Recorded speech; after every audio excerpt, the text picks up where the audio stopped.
Assalamualaikum Tribuners. Hari ini Geraha Tribun Sumsel, Studio Tribun Sumsel dan Sriwijaya Pos kedatangan seorang eksekutif ya, yang kita akan membahas masalah atau topik yang menarik yang tentu terkait dengan kehidupan kita ya, terkait dengan keuangan perekonomian ya. Langsung saja saya akan sapa CEO Regional 3 Pegadaian, Pak Nofriandi. Ya, salam Mas Yudi. Atau Bang Andi aja ya. Panggilannya Andi, bener. Andi ya, Ya. Bang Andi ya.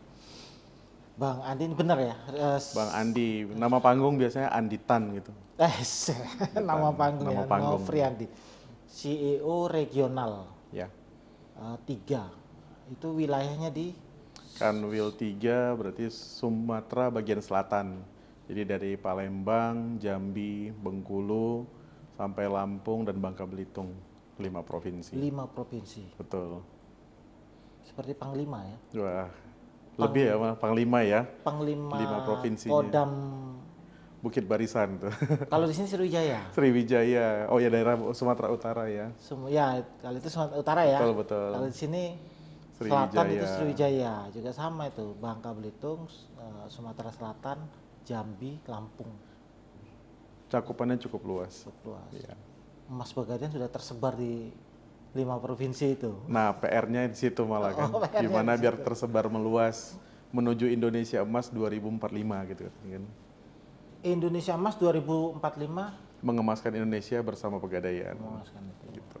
Jangan sampai kita nggak punya emas nanti. Nah, Sampai 2045 kelamaan. 2045 sudah menikmati ya. Harusnya itu ya. Nah ini Bang Andi tadi bilang 2045 sudah menikmati. Bisa diceritakan sekarang ini Pegadaian itu identik kalau sudah dengan bisnis emas ya. Betul. Apa yang bisa Bang Andi ceritakan soal Pegadaian dan bisnis emas ini? Baik, jadi kalau untuk Pegadaian kita kan sudah berdiri dari tahun 1901. Jadi sudah 124 tahun dan 90% portofolio kita itu di emas saat ini. 90%-nya di emas. Artinya perkembangannya Pegadaian sudah nggak diragukan lagi ya. Di mata masyarakat kalau mau cerita tentang emas, ya ceritanya Pegadaian gitu. Tempat mau beli emas, tempatnya Pegadaian. Tempat mau gadai emas, tempatnya Pegadaian. Nah karena itu saat ini Pegadaian berusaha merubah tagline baru, mengemaskan Indonesia bersama Pegadaian. Nah ini jadi cita-cita mulia kami, bagaimana seluruh masyarakat kita teredukasi, terinklusi, dan juga paham gitu betapa pentingnya kita punya instrumen investasi berupa emas. Di situ dia semangatnya sekarang. Jadi mungkin kalau kami bilang ceritanya Pegadaian itu nggak hanya akan hidup 1 tahun, 5 tahun, atau 10 tahun, tapi kalau bisa 100 tahun ke depan lagi. Begitu dia Mas Yudi. Jadi bukan hanya menyelesaikan masalah tanpa masalah. Ya, sekarang sudah Menyelesaikan masalah mengemaskan. dengan emas. Ya. Apa pentingnya emas ini, Bang Andi? Ya, emas sangat penting ya. Kalau kami lihat instrumen investasi yang paling aman, yang paling liquid, yaitu di emas. Hari ini Mas Yudi punya 100 gram dan butuh banget nih untuk mencairkan, yang paling gampang itu emas. Mungkin kita bisa bilang tanah lebih cepat kalau untuk instrumen investasi lebih naik, atau saham, tapi nggak seliquid emas. Ketika kita punya emas, kita bisa menjual, menggadaikan saat itu juga. Mau kepingannya 1 gram, 2 gram, sampai 100 gram, denominasinya kita bisa minta berapa yang harus dicairkan kayak gitu. Beda ya kalau sama tanah, misalnya kita punya tanah nih 1 hektar, harga beli 1 miliar, aku butuh nih 100 juta, belum tentu kan bisa dicairkan juga saat ini. Dan belum tentu juga ada yang mau beli 1 miliar, mungkin ada yang mau beli tapi harganya setengah harga gitu. Makanya kami bilang emas itu paling liquid dan paling aman untuk diinvestasikan. Belum lagi sama kenaikan harga emas. Mas Yudi, tahun 2024 kemarin, kita mencatatkan kenaikan harga emas itu kurang lebih 26%. Dan masih Februari di tahun 2025, kenaikan sudah 12%. Artinya dalam kurun waktu 2 tahun ini, belum 2 tahun ya, 1 tahun 2 bulan sudah ada kenaikan sampai 38%. Nah ini kalau bilang, banyak yang bilang kan hanya hedging, emas itu hanya hedging Pak, menjaga inflasi. Terbukti, kita inflasi tahun lalu mungkin sekitar 3-5%, tapi kenaikan harga emas bisa sampai 38%. Jadi lebih dari sekedar hedging, sebenarnya emas itu menjaga nilai asetnya kita. Dalam waktu 2 tahun itu Ya, bukan hedging inflasi ya. ya bukan sekedar Tapi hedging. bukan sekedar hedging. Tapi kalau lebih panjang lagi, misalnya mulai, ini agak sulit kalau 5 tahun ada pandemi ya. Tapi katakanlah Iya, 5 tahun terakhir, mungkin masih ini ingatkah ya. itu? 2000, saya masuk Pegadaian 2007 Mas kebetulan. Kami di tahun 2007 itu masih harga emas masih 100.000 lah. Kurang lebih 100.000. Kalau ngelihat harga emas sekarang sudah 1.600.000, sudah 16 kali lipat. 16 kali lipat. Artinya Iya. kalau saya punya emas tahun 2027 1 juta rupiah saja Nah senilai, iya, 10 gram. Berapa itu ya? atau 10 juta rupiah ya pada tahun 2007, sekarang 160 juta gitu. Atau Kali 16 kali lipat ya. ya, 16 kali lipat. Betul. 160 juta harus sekarang jadinya. Kalau saya punya motor tahun 2007 10 juta, sekarang jadi apa itu? Sekarang udah rongsokan kali ya. Udah jadi barang antik gitu. Itu ya. Artinya itu pun 16 kali lipat juga ya, jauh di atas inflasi ya. Jauh di atas Itu kan inflasi. 1.600% ya. 18 tahun yang lalu paling kalau rata-rata inflasi 5%, 5 kali 18 baru 90% ya. Ini sudah 160, 1.600%. 1.600 kalau 16 kali lipat ya. Nah ya, jadi kalau mungkin anak-anak muda kan banyak yang baca artikel hanya hedging, emas itu hanya hedging, hedging plus plus gitu kalau kami bilang. Iya hedging inflasi, tapi banyak lagi manfaat di luar hedging tadi.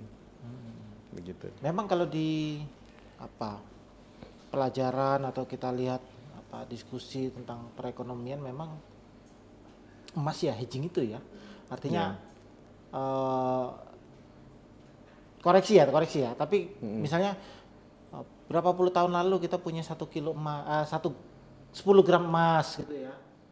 Nilai 10 gram emas itu ya, kalau kita punya pinjaman atau utang sama keluarga, tahun ini pun kita gantinya tetap 10 gram emas, nggak perlu di up lagi gitu kan. Betul, betul.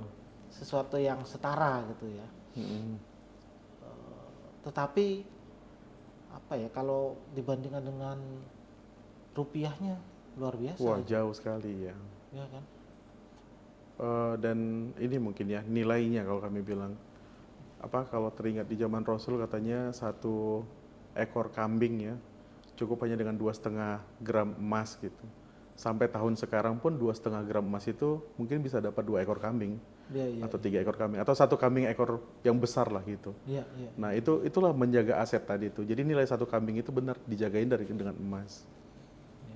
Gitu, Mas. Dan lebih dari Bahkan sekadar menjaga. Kalau menjaga hedging tadi ya. Iya.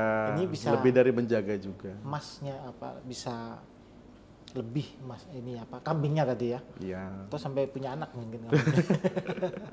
Iya.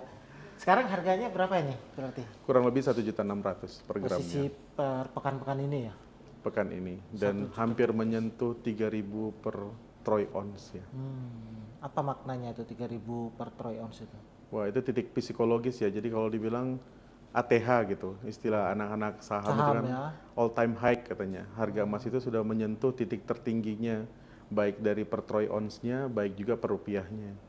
Belum pernah ya kita emas sampai 1.600.000 dan mungkin dari pakar-pakar ekonomi, bahkan dari Fed juga sudah pernah menyampaikan bahwa kalau kemungkinan menembus 3.000 itu sangat-sangat mungkin di tahun ini. Ternyata betul, baru tahun 2025 Februari aja sudah hampir menembus. Dan bukan kecurigaan ya, dan analisanya sangat benar tuh. 3 tahun yang lalu, kalau nggak salah Amerika itu menambah cadangan devisanya setiap tahun kurang lebih 10 ton, 10 ton, 10 ton. Nampak-nampaknya memang mereka sudah prediksikan bahwa harga emas itu bakal menyentuh ke 3.000 per troy ounce itu. 3.000 troy ounce. Dan ini sudah Sudah itu. menyentuh. Dengan harga yang sekarang di emas Pegadaian 1.600.000 Kurang lebih 1.600.000 per gram ya. Iya. Oke. Ini sekilas saja, tentu tentu instrumen investasi banyak dan teman-teman di Pegadaian pasti memonitor juga kan, Ya. karena nasabah kan akan bertanya nih, Ya. katakanlah sekarang saya nasabah nih, apa bedanya atau benefitnya saya menabung emas atau saya nabung di deposito misalnya. Ya. Agak jadul juga nih kita ngomong deposito ya, Genex, Wah, tapi nggak justru apa-apa lah, ya silakan. Enggak, justru sekarang malah di Pegadaian itu diversifikasi produknya, ada produk deposito emas. Oke. Wah, artinya bukan jadul juga deposito gitu kan. Oke. Nah, sekarang di Pegadaian kita ceritanya kenapa harus emas, kenapa enggak deposito, itu kan terkaitnya dua hal, benefit sama resiko gitu. Mau high risk, high return kalau orang bilang. Kalau cerita kripto mungkin returnnya high, tapi risknya pun high. Tapi kalau ceritanya emas itu untuk returnnya bisa jadi high atau middle, tapi risknya itu low. Karena kita kan pegang barangnya kan, barangnya ada gitu. Berarti ini kita bicara Barangnya liquid. deposito uang dan deposito emas. Nah, apa ini bedanya berarti? Nah, kalau deposito uang, ya tadi ya, terkena inflasi kita mungkin bilanglah 5% per tahun. 5%. Angka deposito sekitar 6,5 atau Nah, angka deposito maksimal kurang itu ya? lebih 6%. Jadi ya sebenarnya masih mengimbangi harga inflasinya. Tapi kalau emas tadi kan harga inflasi 5%, kenaikan emasnya bisa sampai 10-20% ya. Kalau kita rata-ratakan 10 tahun atau 18 tahun yang tadi kita ceritakan, kurang lebih harga emas itu naik 20% per tahunnya. itu kalau dari returnnya ya kita bicara Returnnya. ya. Tapi kalau dari likuiditasnya Likuiditasnya sama ya. pasti sama ya. Sama ya. Risikonya Kalau risikonya sama-sama low lah ya. Kalau deposito sama-sama low. Gitu dia. kalau dengan emas dengan saham, Kalau ini emas awam dengan ya, saham, seperti saya mau wakili kalau emas warga. dengan saham, kalau untuk returnnya mungkin saham bisa dibilang high lah ya. Bagi yang pinter juga ya. Bagi yang pintar. Bagi yang pinter main saham. Ya. Di emas tadi middle to high. Tapi kalau dari resikonya saham kan berarti high risk. Kalau emas tadi low risk. Jadi kalau boleh kita kasih checklist, analisa SWOT gitu ya. Analisa jadul lah, analisa SWOT. Harusnya lebih milihnya di emas. Ya tapi namanya menaruh telur ya jangan dalam satu keranjang atau gitu ya. Tapi kalau kami bilang sebaiknya banyak telur dalam bentuk emas gitu dibandingkan portofolio yang lainnya. Telur emas nih. Telur emas gitu. Ada yang bilang kalau emas itu kan fisik ya. Mm-mm. Tapi kalau kripto itu emas yang di digital. Nah, apa ini? Kalau perbandingan antara kripto dan emas. Wah itu jauh dong perbandingannya. Kalau kripto itu mungkin apa ya dasar naik turunnya bergantung kepada sesuatu yang disepakati bersama ya. Mungkin disepakatin apa ya kripto contohnya Doge karena Elon Musk lagi jadi staff khususnya Trump, dia pegang punya banyak Doge maka banyak yang beli Doge gitu kan. Mungkin seperti itu ya. Tapi belum naik-naikin itu. Belum naik juga ya Dogenya ya. Nah kalau emas kan ini jadi kesepakatan sedunia ya, memang jadi cadangan devisa juga, cadangan moneter juga emas gitu. Nah lebih ke dasar kekuatannya lah kalau kami bilang gitu. Lebih kuat mana nih yang sudah disepakatin sama sedunia semua sama kripto yang sebenarnya dasarnya nggak kuat. Masih baru. Value-nya iya. Nah, ya, emas sudah. Ya nilai intrinsiknya gitu mas. Ya. Kalau intrinsiknya emas sudah terbukti, kalau kripto ini kita belum tahu nih. Dan banyak juga kan tembakan ya. Yang tadinya tinggi, setelah banyak yang beli, tiba-tiba ya jatuh. Dan nggak bisa diklaim kemana-mana juga kan. Ya tinggal jadi oleh-oleh lah, jadi cendera mata gitu. Jadi kenangan ya. Jadi kenangan sudah. Kalau emas masih ada. Betul. Ini. Oke. Kalau di Indonesia ini ya secara umum atau di wilayah kita lah di sini ya, Sumatera bagian selatan, bagaimana karakteristik nasabahnya dalam menabung atau membeli emas ini? Ya.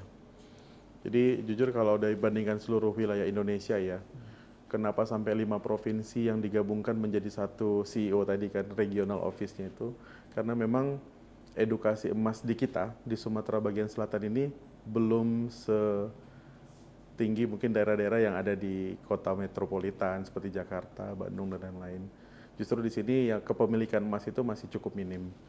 Nah ini PR besar sebenarnya untuk kami di Pegadaian Sumbaksel, bagaimana nasabah atau masyarakat itu paham tuh, teredukasi agar menyimpan asetnya juga dalam bentuk emas. Mungkin kalau daerah Sumatera ini kan lebih banyak nyimpan dalam bentuk tanah kah, karena sudah terbiasa sawit. Dari turun temurun kan yang diajarkan bagaimana mungkin sawit ini yang akan banyak menghasilkan. Nah tapi justru di emasnya sekarang yang belum terliterate dengan baik. Itu dia. Sudah berapa banyak sih apa Kalau usernya ini atau nasabahnya kita di sini ya, di Sumbaksel ini? kalau Sumbaksel kita kurang lebih 1.000.000 orang lah. 1 juta orang. 1 juta Sementara jumlah penduduk kalau Sumatera Selatan aja udah mungkin 9-10 juta. Betul, jadi penetrasinya market share-nya itu baru 5% kita. 5% untuk Kurang seluruh lebih. Sumbaksel ini. Seluruh Sumbaksel. Ya hampir merata, di tempat lain pun mungkin 5-10%. Tapi kepemilikan emasnya itu Mas, yang masih minim Oke. kepemilikan emasnya. Volumenya. Volumenya, jadi kepemilikan emas kalau di daerah Sumatera Utara itu kurang lebih satu keluarga itu rata-rata punya 30 gram emas. Nah kalau di Sumbaksel itu mungkin hanya baru punya sekitar 16-18 gram. Hanya setengahnya dari orang Sumatera Utara gitu. Atau dibandingkan sama yang di Jakarta, kita baru pada setengahnya juga. Di sana itu satu keluarga itu rata-rata kalau di rata-rata keluarga itu ada 40 gram emas per kakaknya. Datanya seperti itu. Rata-rata ya. Ya tentu ini kan karena apa ya, median Ya. apa antara yang paling kecil sama paling besarnya, Betul. ya kan. Lebih menarik juga kalau melihat yang punya di atas 50 gram ada berapa banyak gitu. Nah ya, betul-betul. Ya, ada itu ininya, insight-nya. Insight-nya mungkin di daerah yang lebih ke timur ya. Justru kayak di Makassar, saya dulu pernah tugas di sana, di sana mungkin satu coba. kakak itu punya 50 gram per kakaknya. Per kakaknya. Enggak itu rata-rata juga ya? Rata-rata bukan ya. bukan yang maksudnya yang punya Rata-rata keluarga memiliki emas sampai segitu banyak. berarti lumayan 50 gram kali 1,6 juta ya? Ya. Ya. Lah sudah 80-an juta itu. Wah langsung dihitungin. Iya betul. Ya. Berarti rata-rata keluarga itu punyalah aset 80 juta gitu. Aset liquid ya. Aset liquidnya 80 juta. Apa upaya Pegadaian tuh bikin orang tuh aware atau bahkan willing to untuk menabung emas? Oke, jadi syukurnya ini ya di 3 tahun terakhir harga emas kan lagi banyak naik ya. Jadi untuk membuktikan sesuatu itu kan lebih enak kalau ada contoh gitu. Jadi dengan mencontohkan yang kemarin aja kita punya emas, kalaulah kita punya emas kemarin, saya sempat beli tuh masih di harga 800.000 Pak, Mas. Jadi sekarang sudah jadi 1.400.000. Nah, saya punya cerita unik nih. Cerita uniknya gini, kami punya nasabah beli emas 100 gram. Harga itu masih 800-900 ribu lah. Berarti kan dengan angsuran DP 20%, baru ngangsur berapa kali, ternyata di tengah jalan ada keperluan mendesak gitu. Akhirnya emas ini terpaksa harus dijual dan dikembalikan tuh uangnya. Dia hitung uang yang dia setor itu kurang lebih sudah 60 juta. Pas kita dibalikinnya 100 juta. Loh kok banyak sekali gitu ya. Ternyata 40 juta itu ya dari harga kenaikan emasnya kan. Kenaikan emasnya aja 100 gram tadi sampai 40 juta, nutupin semua margin, masih bersisa, jadi kami kembalikan 100 juta. Artinya apa? Sekarang itu kan nggak harus kita punya 150 juta baru bisa beli 100 gram. Punya 20 juta pun bisa kok beli 100 gram gitu. Beli dengan nilai sekarang. Dan dapat manfaatnya ketika harga emas naik, kebetulan beliau tadi butuh uang dan mendapatkan hasilnya juga langsung. Jadi kalau dibandingkan 60 juta dibandingkan untung 40 juta, kurang lebih kan berarti hanya langsung dapat 70% dalam waktu baru 4 bulan atau 5 bulan. Nah jadi kalau harga emas naiknya 30%, dengan beliau membeli tadi secara angsuran, malah keuntungannya jadi 70% kan, dari modal ya, return of aset yang sudah dia sampaikan ke Pegadaian. Justru untungnya sampai 70%. Nah cara Pegadaian untuk meliterasinya seperti itu sekarang Mas. Kami punya banyak produk, ada produk-produk yang mencoba memudahkan nasabah nih bisa membeli emas. Setengah gram pun boleh beli emas sekarang. Buka tabungan hanya uang 15.000, 20.000 pun bisa sekarang buka tabungan emas. Nah, kami sengaja memudahkan seperti itu agar semua lapisan masyarakat, baik yang dari ultra mikro, baik yang mikro, semuanya bisa punya emas gitu. Bayangkan misalnya kalau harus pergi ke toko emas nih, apa pede bawa uang 100.000 beli emas, Mas? Ya jangan-jangan kena usir katanya kan, wah 100.000 di mana bisa beli emas. Tapi di Pegadaian dengan uang sekecil itu pun 100.000 kita bisa punya emas. Nah jadi ini semangatnya mengemaskan Indonesia tadi, minimal orang teredukasi dulu, walaupun masih kecil-kecil untuk punya emas. Ya, ya, ya. Gitu dia. Kalau tadi kisah tentang si Bapak tadi ya? bapak itu ya yang Ya. butuh menjual emas, kalau harga 800.000 kira-kira waktu zaman pandemi dia beli mungkin ya, Harga pandemi, atau sesudah pandemi? sudah pandemi. Sesudah pandemi masih 800 ribuan. Iya iya iya. Dan itu case yang paling inilah ya. Yang real paling ya, enak ya. dijual itu. Kita juga punya nasabah juga dulu ya. Ya maaf kalau dibilang kerjaan tukang parkir Pak. Tapi rutin ya, setiap hari dia 20.000 itu di-storein. Anaknya mau masuk kuliah gitu. Ya sampai selesai setahun 2 tahun kan lumayan, dia dapatnya sampai 10 gram atau 20 gram. Tapi konsisten ya 20.000 per hari. Nah ini mungkin yang pengen kita tunjukin, ternyata uang kecil itu tapi kalau dilakukan konsisten atau menabung dengan rutin, nanti hasilnya akan kelihatan gitu di emas. Nah ini ada, Hasilnya terjaga. setelah kami lihat ini banyak nih, oh ini nih banyak nih contoh nih Mas Iya, Pegadaian ya. Mas Pegadaian. Ada mungkin dua ini yang paling besar, pola yang paling besar ya.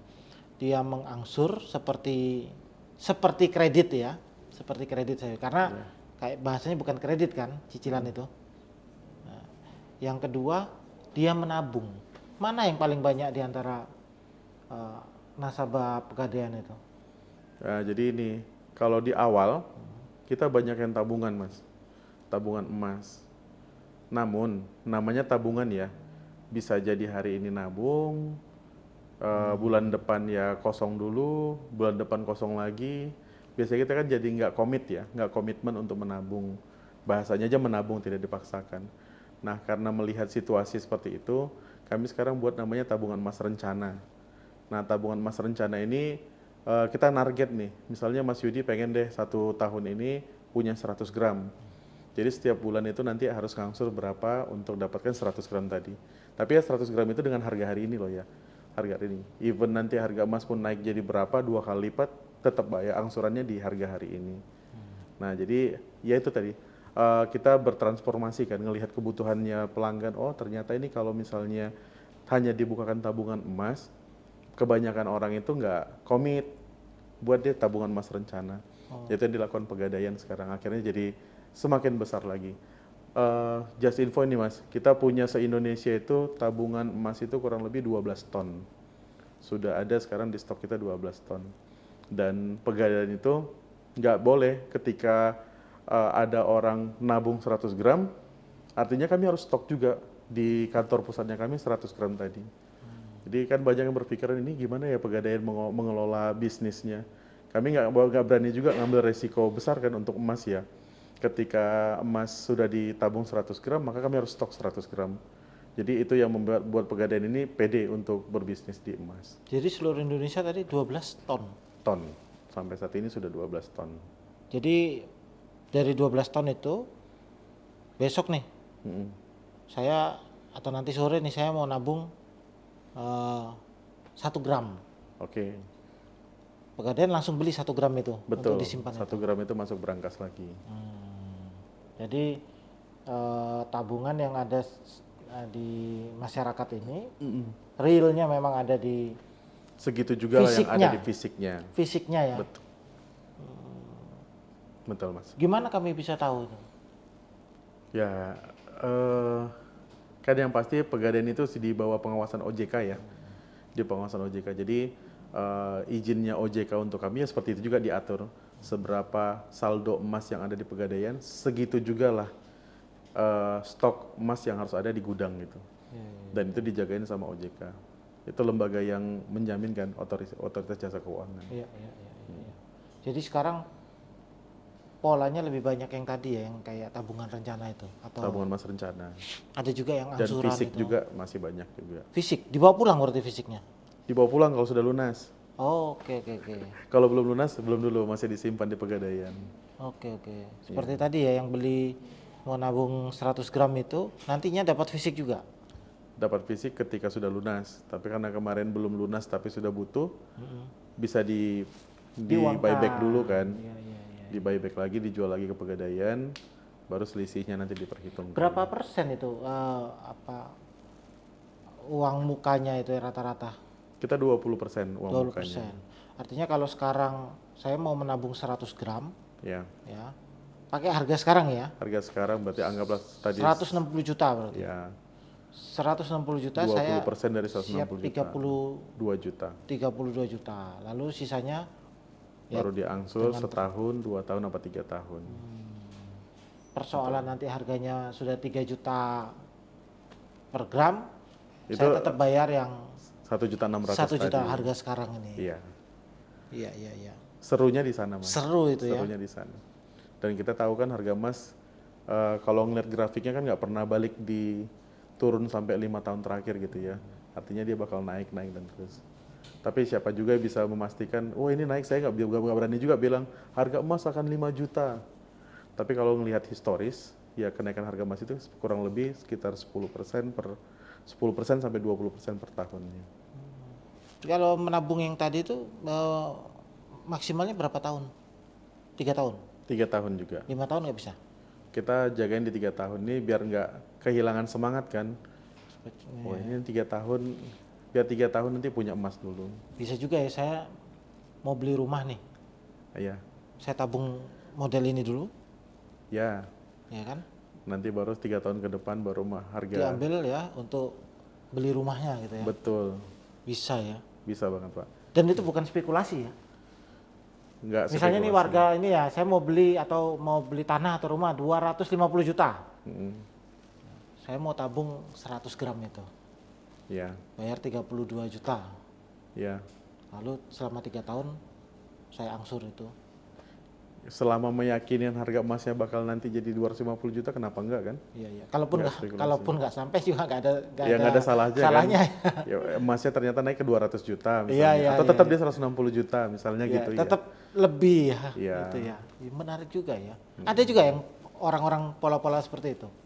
Banyak Mas Banyak, sekarang yang sudah mulai beralih kan dari nabung uang jadi nabung emas. Ya karena manfaat yang tadi kan. Sudah merasakan manfaat dari kenaikan harga emasnya. Iya iya iya. Selama berapa tahun sudah tadi 2007 ya? Saya 2007 masuk Pegadaian. Kisah-kisah unik tadi, apalagi kira-kira yang menarik itu dari pengalaman nasabah dan bisa menginspirasi warga ini. Yang pasti tadi kan kita sudah cerita ada yang itu yang banyak itu Mas, yang tukang parkir, maaf ya, Tukang parkir ya. guru-guru, bahkan yang kalau cerita sama Pegadaian enak Mas, selalu enak. Artinya ketika saya ketemu sama pejabat manapun biasanya ya atau teman-teman di forum pimpinan atau gitu, begitu dibilang Pegadaian itu biasanya punya kenangan indah ya. Wah saya jadi teringat sama ibu saya dulu menguliahkan saya. Saya teringat sama orang tua saya dulu sampai menggadaikan cincin dan lain-lain gitulah. Jadi sebenarnya semangat kerja di Pegadaian itu nggak melulu tentang cuan gitu, tapi kami punya semangat, oh ternyata punya kebermanfaatan ya, ini instansi Pegadaian ini punya kebermanfaatan untuk masyarakat luas. Iya iya iya. Ya, untuk kuliahnya kah, untuk dulu usahanya kah gitu. Ya, dan ini karena ini investasi memang bisa bermanfaat pada ya setiap jenjang orang ini ya. Misalnya anak muda nih baru lulus kuliah Betul. atau baru first time masuk kerja gitu. Ya. Dia nabung untuk beli Rencana rumah tadi, pernikahan ya, gitu ya. pejuang mahar gitu kan. Iya. Untuk para pejuang mahar, orang tua yang menyekolahkan anaknya. Tadi untuk mau menguliahkan anaknya gitu ya. Betul. Atau untuk pensiun misalnya. Untuk pensiun juga benar. Berarti untuk semua Lapisan masyarakat ya? ya. Jadi kalau dulu kan orang bilang Pegadaian tempatnya jadul ya. hanya tempat orang-orang yang sedang butuh duit. Padahal yang butuh duit pun punya emas tuh ya. Kalau sekarang enggak, malah ketika orang kekurangan modal datangnya ke Pegadaian, orang-orang yang kelebihan modal pun datangnya ke Pegadaian. Nah, peluangnya itu yang kami tangkap. Jadi baik baik orang yang lagi butuh atau orang yang sedang kelebihan sama-sama ke Pegadaian. Jadi itu tadi cikal bakal jadi ekosistem tadi kan, sebuah ekosistem emas tadi. Begitu dia. Eh, Kalau dari profil nasabahnya ini, tadi kan saya sempat mention ada beberapa fase ya kehidupan orang yang mau orang lulus Betul. kuliah, mau masuk kerja, mau nikah, Ya, ya. mau punya anak, ya Ya. kan? Mau punya anak, mau nyekolahkan anak, mau nguliahin ya. Faktanya di Pegadaian tuh usia berapa nasabah sekarang? Faktanya nasabah saya itu 5 keturunan saya punya, Pak. Oke. Jadi Paling besar, ketika paling banyak saya dulu, paling banyak. melayani nasabah sekarang mungkin yang usianya di 25 tahun sampai 40 tahun ya. Biasanya ini adalah anak dari nasabah kami juga yang sudah pernah ke Pegadaian. Dan biasanya ini pun diajarkan sama neneknya, saya kenal gitu kan. Sama juga nanti ketika dia punya anak yang sedang kuliah, kan sudah teredukasi juga nih, sering dibawa ke Pegadaian untuk ditransaksikan tadi tabungan. Jadi sudah mandiri juga, sampai nanti punya anak pun ini sudah dibukakan juga tabungan emas. Jadi mungkin 5 generasi kami pegang nih Mas. Tapi kalau ditanya di usia berapa sekarang banyak nasabah kami, mungkin lebih ke yang milenial ya, milenial ke atas.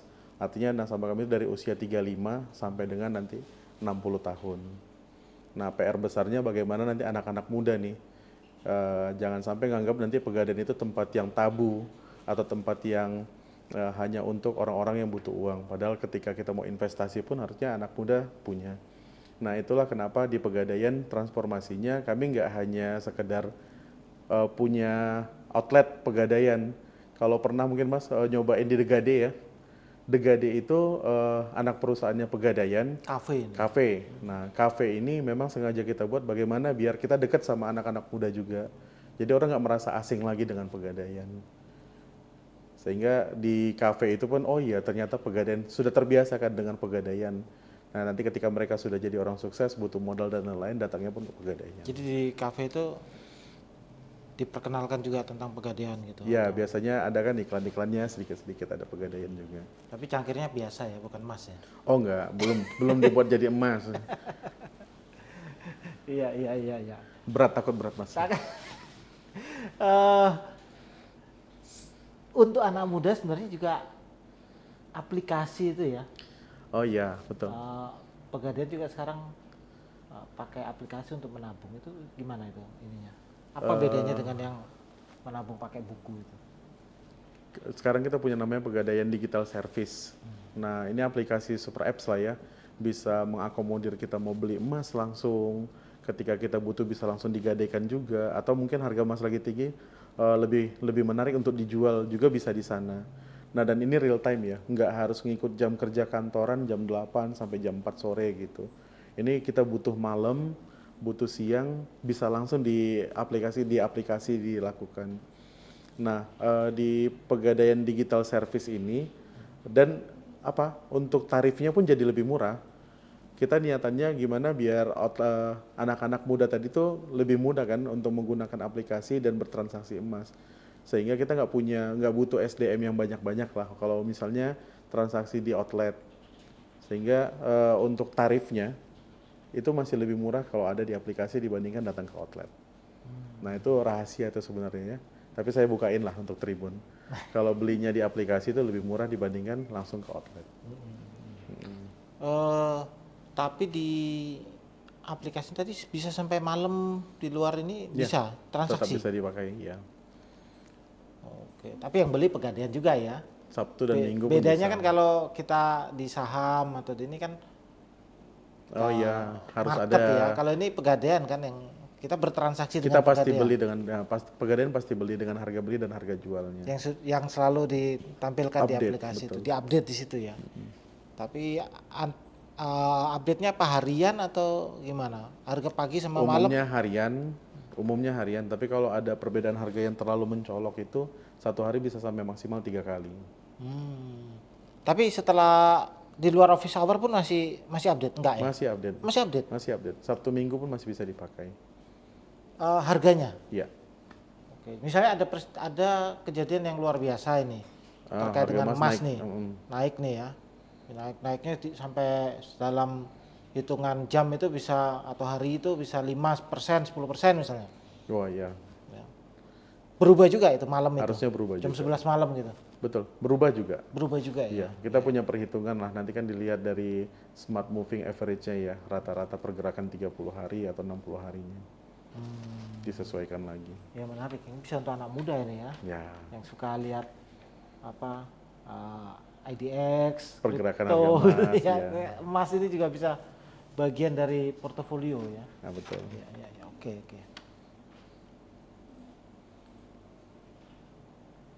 Ini ada beberapa pertanyaan nih, saya mau coba ini ya. Nah ini, tadi di awal sempat disebutkan, tapi saya mau tanya lagi nih. Kita di awal baru bulan Februari ya, disebutkan sudah naik 12%. Sebenarnya kalau sampai akhir tahun ini yang beredar di pasar atau beredar di teman-teman pegadaian tuh sebenarnya ekspektasi harga emas tuh sampai berapa ya setahun ini? Kalau ngelihat analisa dari banyak analisa pasar itu memprediksikan 2 juta di tahun 2025. Kami khawatirnya belum sampai Desember, sepertinya sudah menembus 2 juta gitu kalau ngelihat geopolitik sekarang yang sedang panas ya. Mungkin kita ngelihat Amerika sama Cina yang sekarang lagi hot-hot juga perang dagangnya. Kita ngelihat mungkin dedolarisasi, bagaimana orang-orang sekarang sudah mulai menghindari dolar gitu kan. Nah ini kan sebuah ketidakpastian ya, ketika ekonomi sedang tidak pasti, pasti kan larinya ke apa yang pasti. Nah kalau di bahasa pasar bilangnya safe haven gitu. Safe haven itu ya emas gitu. Orang larinya ke emas yang pasti-pasti dulu, walaupun mungkin profitnya nggak begitu besar, tapi orang larinya ke emas dulu, minimal dia aman dulu. Jadi yang orang mungkin ada di saham, orang ada di kripto, akan melarikan instrumen investasinya ke safe haven tadi, ke emas tadi. Sambil ngelihat kondisi tadi. Nah semakin banyak permintaan akan emas, kan harga jadi naik juga ya. Kalau sudah banyak permintaan, maka penawaran pasti harganya naik. Makanya prediksi itu sampai ke angka 2 juta masih sangat memungkinkan untuk di harga emas. Di beberapa berita pun sudah langsung klaim ya, harga emas akan mencapai 2 juta gitu. Dan itu hal yang sangat-sangat mungkin. Sangat mungkin ya. Sebenarnya nggak terlalu khawatir juga kalau bagi nasabah itu ya, pemegang emas itu soal kenaikan atau meleset tidaknya prediksi itu, karena soal waktu juga. Iya, Ya soal kan? waktu. Sesuatu yang pasti bisa jadi tahun ini atau tahun depan ya. Bisa jadi juga tahun Kalau depan. sekarang 1,6, karena beberapa tahun lalu atau mungkin masih hitungan bulan juga ya, kalau kita tarik sampai 12 bulan ke belakang itu kan Ya. masih harga sempat 1,2, 1,3 ya. Ya, bahkan masih di bawah 1 juta ya perasaan 2 tahun yang lalu. 2 tahun yang lalu di bawah Masih 1 di bawah juta 1 ya. juta. Ya. Tahun 2025 bisa diprediksi segitu. Apa yang kalau yang bisa disarankan ke masyarakat ya kalau lihat gonjang-ganjing harga emas? Kadang orang nih melihat ke belakang. Tahun lalu sudah tahu gitu saya beli tahun lalu. Ya, sekarang udah kemahalan nggak jadi beli nih. Nah, itu secara psikologis seperti itu. Apa biasanya kalau dari teman-teman pegadaian men-suggest? Men-suggest-nya gini Mas, kami bilang gini, harga emas yang hari ini kelihatannya tinggi adalah harga emas yang nanti mungkin 1 tahun ke depan kita lihat itu murah. Sama kan? Sama seperti harga emas yang dulu kita bilang mahal, saat ini ternyata harga yang paling murah untuk emas. Artinya apa? Ketika kita punya niatan nih untuk beli emas, harusnya memang save langsung di emas. Karena kalau untuk harga emas, sesuatu kepastian lah, sesuatu yang pasti grafiknya ya naik terus. Dan juga kalau teman-teman nyimpannya di dalam bentuk emas gitu ya, saya selalu bilang gini sih, bahkan kalau kita di Islam gitu kan, adik saya simpanlah dalam bentuk emas dan perak. Jadi sudah jelas-jelas sebenarnya dikasih tahu gitu, simpanlah dalam bentuk emas dan perak. Kenapa nggak mau ngikut juga gitu? Memang PR-nya itu kalau yang belum punya segeralah memulai ya. Segera memulai. Kalau investasi kan begitu ya. Betul. Kalau sudah mulai, nah PR-nya gimana konsisten tadi. Harus konsisten dan nggak usah kan, kita kadang banyak yang Pak ini harga lagi turun, saya bagusnya beli, harga lagi naik. Padahal yang dibelikan kita mungkin kalau masyarakat umum paling di bawah 10 gram lah ya. 1 gram, 2 gram kan belum begitu terasa juga. Ya sudah, beli aja dulu 1 gram, 1 gram, begitu ada uang 1 gram, 1 gram. Dan toh nanti kita kan melihat kalau nyimpan emas kan lebih ke investasi menengah panjang gitu kan. Di 5 tahun atau 10 tahun lagi mungkin kita lihat lagi. Kalau mungkin mau investasi emas tapi setahun nanti mau dijual lagi, mending nggak usah investasi emas Pak.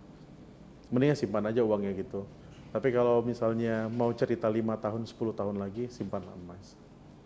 Itu dia. Ada juga karena itu godaan orang yang seperti itu ya. Tahu lihat di berita ini harga emas naik nih. Padahal nggak butuh-butuh amat dia kadang-kadang kan. Ya, malah ini unik. Ingin jual. Ketika harga emas itu melaju naik, kami di Pegadaian pun penjualan emas itu semakin banyak. Karena orang pada FOMO ya. Kalau sekarang kita bilang FOMO ya. FOMO, Wah ini lagi naik nih, harga lagi naik, pada beliin emas. Nah pas harga emas lagi stabil, itu malah sepi yang beli mas. Nanti turun lagi nih, emas sepertinya bakal turun lagi, jadi belum beli-beli. Nunggu. Malah nunggu. Nah itu apa ya, budaya pasar sekarang yang tercipta gitu. Ketika naik, semua orang berbondong-bondong beli. Ketika harga emas lagi stabil aja atau lagi rendah mungkin pada nggak beliin emas. Nah ini mungkin sesuatu yang perlu kita rubah bersama nih. Harusnya ya udah langsung save aja di emas gitu. Makanya tadi ada cicilan emas atau tabungan rencana tadi ya. Iya, Untuk biar konsisten. untuk menabung.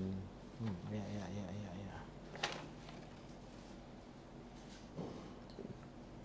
Nah ini ada info dari Pak Prabowo ya tentang bank emas. Bank emas. Ya, bukan seperti bank uang yang kita kenal. Ketahui ya. sekarang ya. Apakah termasuk Pegadaian ini yang dimaksud bank emas? Udah bocor kayaknya ya. Udah bocor ya. Insya Allah tanggal 26 kita sama Pak Prabowo nanti bakal launching bullion service. Jadi bank emas pertama di Indonesia ya.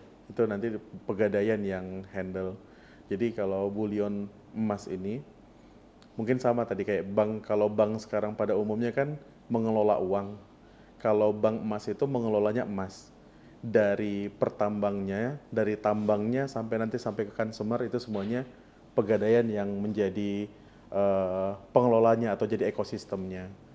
Kalau di bank konvensional itu yang dipinjamkan emas, kalau di Pegadaian nanti yang dipinjamkan itu dalam bentuk emas, dalam bentuk barang emas gitu. Kalau di bank konvensional dapat marginnya berupa bunga bank rupiah gitu kan. Kalau di kita juga ada deposito emas, nanti dapatnya juga emas. Jadi konversinya itu hanya membedakan antara uang ke emas. Banknya bank emas. Marginnya emas ya harga ini ya. Sebenarnya kenaikan harga ya kalau untuk Kenaikan harga kan sudah jadi hak nasabah tuh. sudah Sudah menjadi wewenangnya nasabah kan. Plus kita kasih juga nanti ada tambahannya dari kenaikan harga emas. Jadi kurang lebih sekarang deposito emas itu ngasih margin 1% per tahun. Jadi di luar dapat harga emas yang naik turun, dapat benefit dari kenaikan harga emas, plus kami ngasih juga 1% ya nanti dari Pegadaian. plus 1% itu ya. Plus 1% kurang lebih Iya, iya, iya. setahunnya. Apa yang akan berubah dari Pegadaian dengan launchingnya Pak Prabowo atau pengumuman Pak Prabowo? Udah di-spill juga berapa hari lalu, tanggal 26 ini. Kalau secara bisnis sebenarnya bisnisnya Pegadaian itu sudah mengakomodir nih apa yang ada di bullion. Tapi ini menjadi sebuah momentum yang makin memantapkan Pegadaian itu adalah leader di emas. Jadi kita pemegang pasar terbesar di emas. Dan ini sebenarnya cita-cita besarnya bagaimana agar emas-emas yang ada di Indonesia ini bisa dikonsumsi sama orang-orang di kita dalam negeri. Jadi semangatnya Pak Prabowo itu bagaimana emas-emas ini nggak harus keluar negeri lagi. Tapi baik dari penambang yang legal ataupun penambang yang ilegal, semua emas itu tercapture gitu, ada di bullion bank itu nanti. Sampai nyampe ke barang-barang, baik itu batangan ataupun perhiasan ke customer juga nanti melalui Pegadaian. Dan juga rencana besarnya untuk cadangan kah atau seperti apa, dari perusahaan atau dari bahkan negara nanti kita simpan di vaulting namanya. Vaulting itu kayak berangkas standar internasional yang Pegadaian nanti yang menjadi kunciannya. Nah jadi kan kalau selama ini kita punya tambang terbesar nih di Indonesia ya, punya tambang emas yang banyak, tapi kita nggak bisa mempengaruhi harga emas dunia. Tapi dengan adanya vaulting ini, dengan adanya bullion bank ini, harapannya kita juga punya peran nanti bisa menggerakkan harga emas di Indonesia, seperti itu. Upaya atau program Pak Prabowo ini, Pak Presiden ya, tentu ikutlah mendorong bisnis Pegadaian ya. Betul. Bang Andi melihat di Sumatera bagian selatan ini tahun 2025 ya mestinya lebih optimistis Insya Allah untuk lebih bisnis optimis. Pegadaian. Iya. Apakah akan lebih agresif atau akan optimis di atas target yang sudah dicanangkan tadi? Atau posisi sekarang 5% nih ya? Iya. Mungkin sebagai gambaran nih, tak bocorin juga untuk penjualan emas kami. Antara tahun 2024 ke tahun 2025, di bulan Februari yang sama dengan tanggal sekarang, kami sudah naik sampai 300%. Jadi kalau kemarin kami hanya bisa menjual sekitar 15 kilo sampai dengan tanggal Februari ini ya, 17 Februari, kalau ngelihat data kemarin kami sudah menjual sampai dengan 60 kilo. Artinya sudah naik sampai 4 kali lipat penjualan emasnya. Itu dengan karena bullionnya kah dan juga masyarakat kita sudah sekarang sadar dengan emas. Berarti tahun lalu kalau 17 sampai tanggal belasan berarti sekitar 30-an kilo per bulan. 15 kilo ya. Ya kan, kalau sebulan penuh maksudnya. Sebulan penuh ya 12 kilo lah ya. Tadi 10 kilo cuman per bulan. 10 kilo per bulan. Ya. Kalau sekarang kita sudah jual 60 kilo. Sudah 60 kilo. Sudah ya 60 kilo. Naik 4 kali lipat. 15 kilo jadi 60 kilo. 15 kilo per bulan jadi 60 kilo ya. Luar biasa. Nah, tapi itu dari volume ya kebanyakan ya. Maksudnya dari bukan dari jumlah orang yang bertambah banyak. Justru jumlah orangnya yang bertambah banyak. Jumlah orangnya. Kalau dulu kita banyak jualannya kan mungkin emas denom-denom yang besar. Kalau sekarang malah makin mengakar. Kita bahkan nasabah-nasabah yang beli 1 gram itu sudah semakin banyak, Pak. Di Sumbaksel ini itu jadi kebanggaan kami di Sumbaksel. Oh ya ternyata ini sudah mulai semakin masif orang-orang tahu dan yakin untuk membeli emas.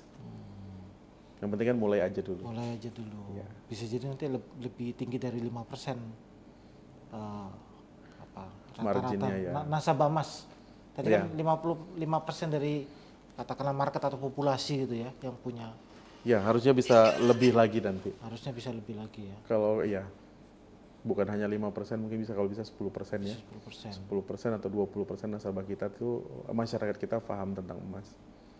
Kalau sekarang kan kalau kita bicara 5%, sementara kita ingin menuju Indonesia emas ya kan, perekonomian akan lebih bagus, otomatis harga emas juga di masa depan lebih bagus ya. Ya. Masih ada 95 orang 95% yang belum 95% teredukasi. yang belum akan terlewatkan dari Iya. itu ya. Kalau dari 100 orang baru 5 ini. Ya, yang jadi customernya Pegadaian ya, Iya. yang tahu emas gitu, betul. Harapannya itu ya. Nah, ya ini mungkin untuk closing Bang Andi, kira-kira apa yang bisa di garis bawahi, mungkin bisa disampaikan langsung ke penonton. Bagaimana sih kita bisa yakin atau bisa mulai konsisten menabung emas? Tips-tipsnya apa aja kira-kira? Ya. Kalau saya mungkin lebih ingin menyampaikan seperti ini, kebermanfaatannya Pegadaian ya.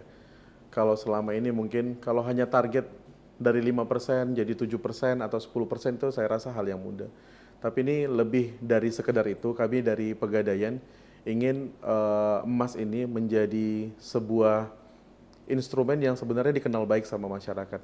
Jadi punya kebermanfaatan, jangan sampai nanti emas kita yang ada di Indonesia ataupun emas ini punya kenaikan harga emas, tapi kita orang Indonesianya asli ini nggak dapat nih manfaat dari portofolio emas. Jadi kami semangatnya bagaimana seluruh lapisan masyarakat, baik ya khususnya yang menengah ke bawah, apalagi kalau bisa berinvestasilah dalam bentuk emas sehingga nanti mendapatkan manfaat yang besar juga dari emas ini, dari kenaikan harga emas. Jadi semakin mengakar ya, begitu ya Mas Yudi ya. Kalau tadi bilang ini volumenya yang besar-besar atau masyarakat yang menyebar. Saya lebih senang saat ini karena jumlah nasabah kami yang semakin banyak yang beli emas. Bukan sekedar besar. Mungkin kalau saya sekedar mencari cuan, saya cari yang besar-besar aja Mas. Saya cari yang mau closing sekilo, 2 kilo gitu. Kalau saya malah semangatnya kami di Sumbaksel ini gimana semakin banyak masyarakat yang tahu emas. Even hanya 1 gram, even hanya setengah gram, nggak masalah. Tapi mereka sudah mengenal emas gitu, sudah tahu untuk menyimpan uang itu seperti apa. Begitu mungkin. Ini harus sering-sering kita ngobrol soal emas ini berarti ya. Ayo. Untuk memberi informasi kepada penonton ya, kepada warga Sumsel ya di kita di Sumsel ini, dan juga sekitarnya untuk lebih mengenal tentang investasi emas ini. Betul. Dan mudah-mudahan dengan informasi yang kita terus berikan, termasuk informasi harga yang historikal tadi, ya, warga semakin paham ya, dan semakin taat atau konsisten tuh. Tribuners, cukup menarik ya, dan mudah-mudahan ini bisa memberi informasi Anda untuk mempersiapkan masa depan ya dengan emas. Tetap ikuti diskusi-diskusi di Tribun Sumsel dan Sriwijaya Pos. Selanjutnya kita akan hadir dengan narasumber-narasumber yang keren dan ya, informasi yang menarik. Salam Tribun.